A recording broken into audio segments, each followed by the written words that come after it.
Serius? Mana dalilnya? Itu amruhum. Amruhum itu siapa? Humnya siapa? Hum Nabi atau sahabat? Nabi atau sahabat?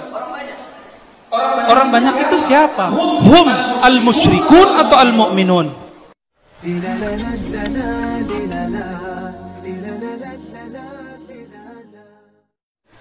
Dari mana muncul istilah demokrasi di Indonesia? Sementara Pancasila mengamanahkan musyawarah bukan demokrasi. Wa amruhum syura bainahum. Ya. Tadi saya sudah ceritakan sistem pemerintahan khilafah ada berapa? Yang selama 30 tahun itu? Udah 6. Apa maksudnya itu? Sistem khilafah kenabian itu sistem yang terbuka. Bisa ngadopsi dari mana-mana, yang penting kepentingan umat berlaku. Saya sudah cerita tadi monarki yang dinukil, yang diambil oleh Bani Abbasiyah, Khilafah Abbasiyah, Khilafah Umayyah, itu diambil dari mana? Dari Romawi dan Persia. Benar gak? Romawi Islami gak? Enggak. Persia Islami gak? Enggak. Romawi sembah Yesus, Persia sembah api. Yunani sembah dewa. Tapi karena masalah politik tidak ada kaitannya dengan akidah secara langsung, dia berkaitan tapi tidak langsung. Maka ulama kita tidak mengharamkan demokrasi. Demos apa? Kratos, ya. Pemerintahan di tangan rakyat. Ini beda. Jadi definisi antum tentang demokrasi itu beda dengan demokrasi yang dipahami oleh para ulama. Ulama kita kenapa terima demokrasi? Karena demokrasi itu sistem yang juga terbuka. Coba cek. Demokrasi yang ada di Indonesia sudah berapa macam? Demokrasi Soekarno namanya apa? Terpimpin. Tuh udah beda. Terpimpin itu ternyata otoriter. Otoriter enggak? Sempat otoriter Soekarno. Sempat di otoriter. Makanya Bung Hatta langsung ngambek. Mundur. Terus apa lagi? Masa Soeharto, demokrasi, Pancasila. Beda nggak? Beda lagi. Orang MPR, orang dia semua. Jadi pemilu itu cuma ngabis-ngabisin duit. Ya kan? Tapi nanti terakhir kan pada almarhum Pak Harmoko tuh ya. Nah, ya cuma simbolis aja. Anda siap untuk meneruskan kepresidenan, bla bla bla bla. Itu cuma simbolis. Ya kan? Cuma simbolis. Itu demokrasi juga. Itu sistem musyawarah MPR. Jadi kalau menurut antum musyawarah itu satu-satunya sistem, maka Soeharto paling Islami dong. Enggak juga. Maka sistem demokrasi itu bisa nanti diislamkan, tenang aja. Ya, nanti akan muncul sistem demokrasi Mahdi. Insya Allah. Bank aja bisa diislamikan kok, masa demokrasi enggak. Ya, jadi jangan terobsesi, terpengaruh, terjebak dengan demokrasi dari Barat. Barat itu dulu Yunani enggak masuk. Kita sekarang kalau sebut filsafat Barat enggak masuk Yunani. Belajar sejarah dulu deh, ya. Filsafat Barat bukan filsafat Yunani. Sekarang dibedakan. Filsafat Yunani itu diterjemahkan semua ke bahasa Arab. Maka orang kalau mau belajar filsafat Yunani wajib belajar bahasa Arab. Baru ngerti kitab Plato judulnya Republik. Jadi kata Republik yang di bawahnya nanti ada demokrasi. Itu yang pertama kali mengadopsinya adalah Bani Abbasiyah. Ya. Tafadhal. Selamat. Ya.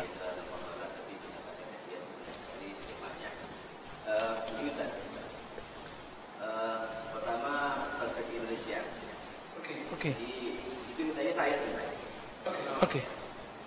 Yaitu dari mana kata demokrasi? Sementara Pancasila mengamanahkan adalah kerakyatan. Itu dipimpin oleh hikmah, permusyawaratan, perwakilan. Itu kalimat ulama. Rakyat itu ra'iyah. Bahasa Rasulullah, kullukum ra'in, mas'ulun an ra'iyah. Pemimpin itu ra'in. Dia harus dipimpin. Siapa pemimpin itu? Ini yang belum ketemukan. Dalam Pancasila itu pemimpin itu yang layak pemimpin itu yang diamanahkan Rasulullah seperti sosoknya Rasulullah itu hakim. Karena itu mesti oleh hikmah. Oke, langsung aja. Waktu kita pendek. Jadi yang belum ketemu kita itu sebenarnya kita selalu ini yang menjadi permasalahan adalah kita melenceng dari asas. Seperti Allah perintahkan amruhum syura bainahum, musyawarah lah, bukan demokrasi. Saya tidak setuju demokrasi. Saya mau tanya ke antum, sistem perintah Nabi apa? Musyawarah ya, Pak. Serius? Mana dalilnya? Itu amruhum. Amruhum itu siapa? Humnya siapa? Hum Nabi atau sahabat? Nabi atau sahabat? Orang banyak itu siapa? Hum al-musyrikun atau al-mu'minun? Tidak bisa begitu. Amruhum seluruhnya. Berarti kalau ada laisa alaihi amruna, semuanya.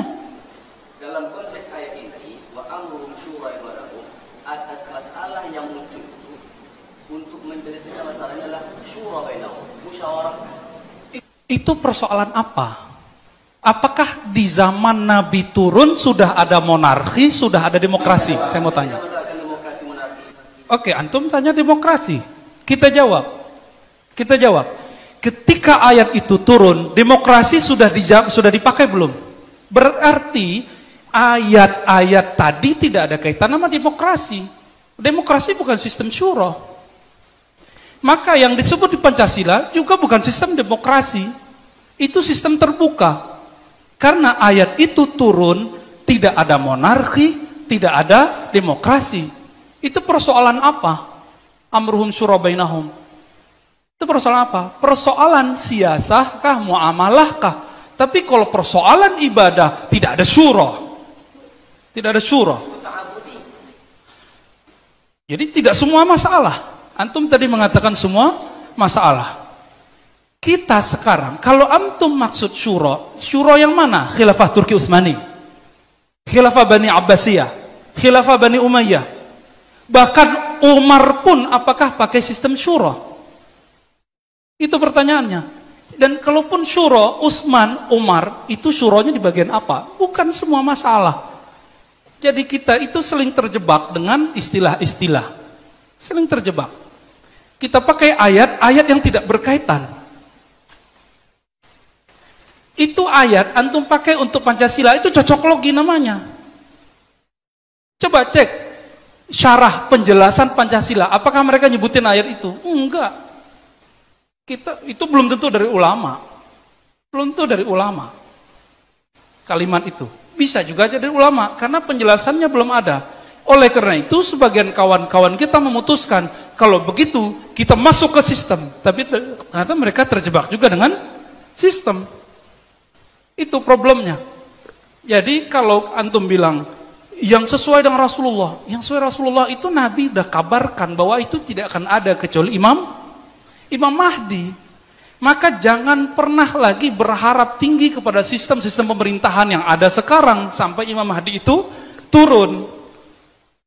Gak bisa pakai selebaran untuk menkhilafahkan orang. Tiba-tiba nanti semua orang udah sepakat kita pilih Imam Mahdi. Gak bisa begitu. Kita pilih satu khalifah. Itu ngayalnya Syekh Taqiyuddin Nabhani. Kan udah dikritik banyak ulama. Tapi kita tidak mengkritik akidahnya. Saya belum ketemu yang aneh dari akidah Syekh Taqiyuddin. Meskipun kawan-kawan kita mengatakan iya. Tapi dalam politik kita bisa beda kok. Gitu. Ceklah ya dalam tafsir Tabari, amruhum syura bainahum itu amruhum yang mana? Dan tafsir bil ma'thur. Kira-kira begitu ya. Baik. Tafadhal.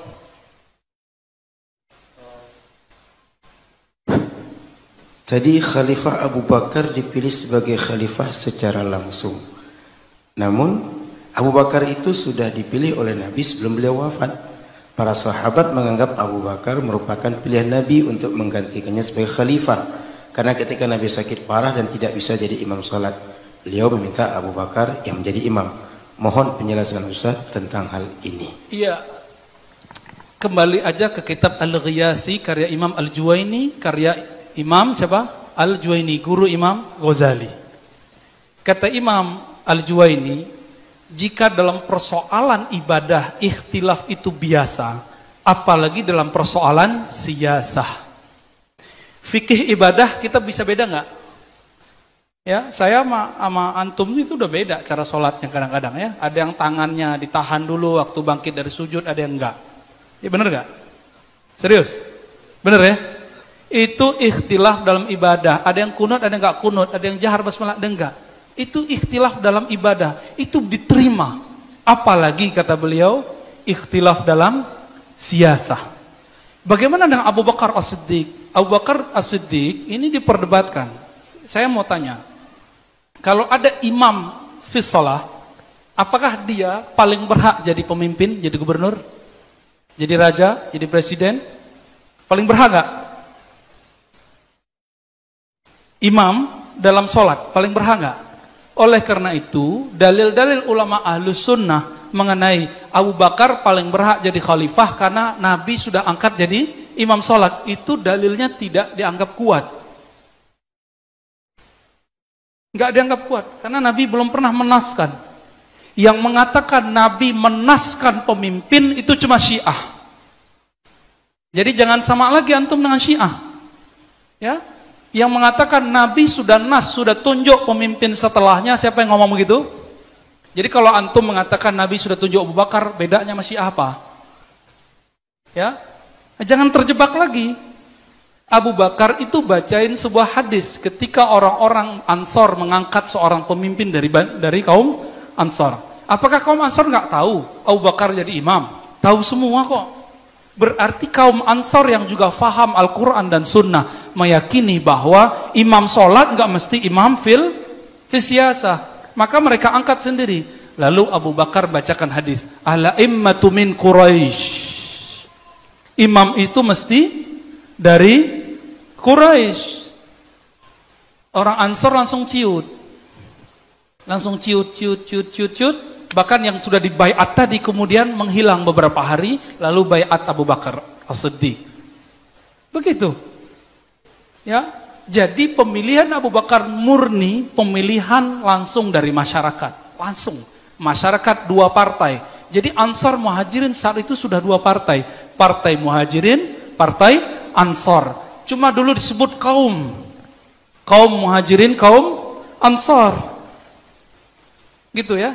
Sistemnya apa tadi? Pilihan langsung. Apakah Abu Bakar benar-benar seperti Nabi? Enggak juga. Tapi Abu Bakar berusaha seperti Nabi.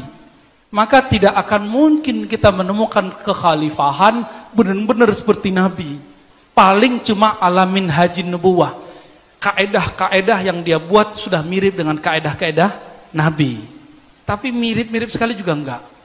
Makanya Umar pun protes kepada Abu Bakar. Ketika Abu Bakar mengirim Khalid Al-Walid membakar orang-orang murtad.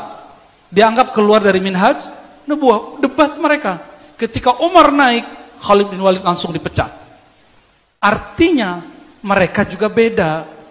Baru Umar yang buat sistem syura, perwakilan lagi. Apa tadi kalimatnya di Pancasila? Kerakyatan. Saya kalau masuk ASN kayaknya nggak lolos deh, nggak hafal Pancasila soalnya. Karena bertahun-tahun mengatakan Pancasila itu tauhid. Saya lebih dari 10 tahun mengatakan itu. Pancasila itu tauhid. Waktu sekolah saya nggak pernah hormat kecuali waktu sanawiyah. Waktu SD. Pas udah aliyah saya nggak pernah hormat ke bendera. Saksinya teman-teman saya sendiri. Ya, nggak pernah hormat. Padahal kita di depan. Karena saya bilang ini tauhid. Orang bilang Pancasila. Saya subhanallah aja, subhanallah. Karena nggak ngerti sejarahnya. Sampai kemudian saya benci kepada Soekarno dan Hatta. Karena dianggap pengkhianat piagam Jakarta. Nah ini jadi curhat lagi dia. Ya. Lalu sampai ketemu buku Prof. Dr. Endang. Ya, Endang ini anak Isa Al-Ansori apa Saifuddin Ansori ya, saya lupa. Itu anak dari pejuang yang dia kemudian ceritakan proses piagam Jakarta yang sebenarnya dan lalu kemudian saya terjemahkan ke bahasa Arab. Itu masuk dulu ke Kementerian Agama ya tahun-tahun 2010. Itu saya timnya dan saya terjemahin dari awal sampai akhir, tapi ketua timnya yang dapat nama saya udah nggak ada di situ. Ya. Jahat juga mereka itu ya. Jadi itu terjemahan saya itu. Ya. Tapi waktu itu terjemahannya masih jelek, jadi syukurlah nama saya nggak masuk. Saat itu saya kemudian berpikir, ya Allah, ternyata Soekarno tidak seperti yang kita bayangkan. Soekarno ketika dekret presiden menyatakan Pancasila dimaknai dengan piagam Jakarta, kembali kepada syariat Islam. Sudah kembali, sudah. Semenjak saat itu saya tobat berhari-hari karena sudah menghujat Soekarno bertahun-tahun. Gak tahu Allah ampuni atau tidak. Ya. Jadi ini jangan terlalu inilah ya, jangan terlalu putus asa lah. Kita masih sedang berjuang kok ya, masih sedang berjuang. Gitu teman-teman semua. Afwan ya kalau aneh suaranya meninggi, karena antum nanyanya meninggi juga. Ya. Apakah demokrasi itu tidak akan membuat umat Islam terpecah-pecah? Karena demokrasi partai. Masalah pecah-pecah itu bukan demokrasi, tapi Nabi berdoa. Ketika Nabi berdoa, ya Rob, jangan buat umatku mati kelaparan. Amin. Yang kedua, ya Allah, jangan buat umatku mati tenggelam. Amin. Tapi gila ketiga, ya Allah, jangan pecah belahkan umatku. Nggak ada aminnya, kata Jibril. Jadi betul-betul sudah diprediksi oleh Nabi. Coba antum lihat. Ketika Muhajirin Ansor pecah, itu karena demokrasi. Demokrasi nggak? Jawab dong. Waktu itu sudah ada demokrasi belum di kalangan sahabat? Belum. Waktu Aisyah perang sama Ali sama Muawiyah sudah ada demokrasi belum? Jangan cari kambing hitam. Itu nggak dewasa namanya, nggak ilmiah. Ilmiah tuh lihat sejarahnya. Tapi memang Rasulullah sudah bilang, "May ya'ish minkum min ba'di fasayara ikhtilafan katsira."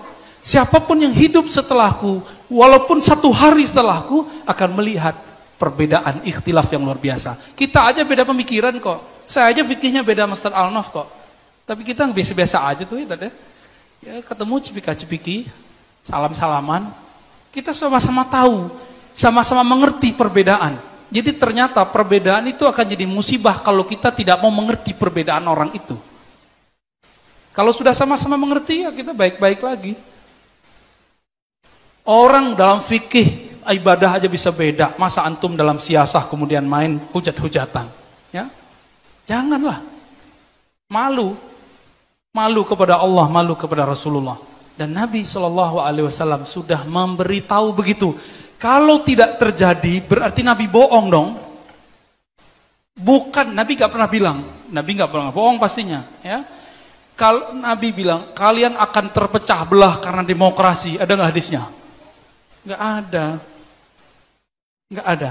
Jadi teman-teman semua, mau itu demokrasi, ya, demotari, itu semua bisa bikin khilafiyah. Ya. Bisa bikin semua orang pecah belah. Orang ngomong Sayyidina aja di masjid sebelah pecah udah ya. Orang ngomong kunutnya bisa sebelah pecah. Apalagi ngomong khilafah. Bisa pecah kita. Bisa main teriak-teriakan Allahu Akbar kita nanti ya. Khalas. Baik. Afwan Ustaz. Baik. Kita tutup dengan baca salawat. Ada yang bisa salawat nggak? Biar adem.